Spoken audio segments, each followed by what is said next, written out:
Another day, another basketball stories na naman ang pagkikwentuhan natin. At ngayon nga ay balitang may papipirmahin na nga daw ngayon ang Los Angeles Lakers. At ang latest update sa pagkuha ng Golden State Warriors kay Giannis Antetokounmpo. Napatunayan na nga na hindi pa rin naman nga talaga nagpapadaig si LeBron James sa tinatawag na Father Time. Dahil matapos lamang nga na matalo sila last game laban sa Detroit Pistons. Sa kanyang mismong kaarawan ay agad rin naman nga itong bumawi matapos siyang magtala ng 31 points.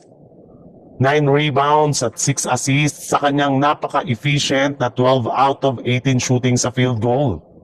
Kasama na rin nga dyan ang kanyang mga crucial shots sa huling mga minuto ng fourth quarter na siyang nag-seal ng kanilang panalo laban sa Memphis Grizzlies. Kaya isang senyalis nga ito na kayang-kaya pa rin talaga ni LeBron James na buhatin ang Lakers at tulungan si Luka Doncic pagdating sa scoring. Kaya dahil nga sa pangyayaring yan ay may lumabas na ang balita mula sa isang NBA insider na binabalaka na nga daw mismo ng front office ng Lakers na bigyan ito ng bagong kontrata sa darating na offseason. Hindi pa rin naman nga daw handa ang Lakers na bitawan ngayon si James.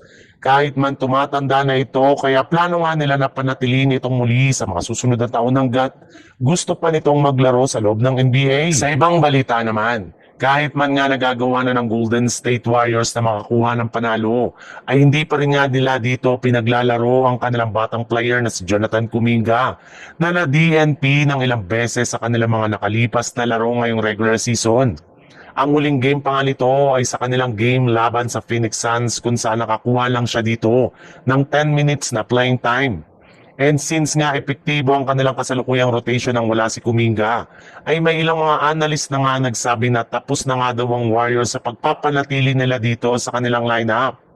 Ibig sabihin, papayag na nga daw ang Golden State Warriors na i-trade si Kuminga sa ibang team as soon as payagan na sila ng liga na ipamigay ito, which is inaasahan na nga na mangyayari sa darating na January 15.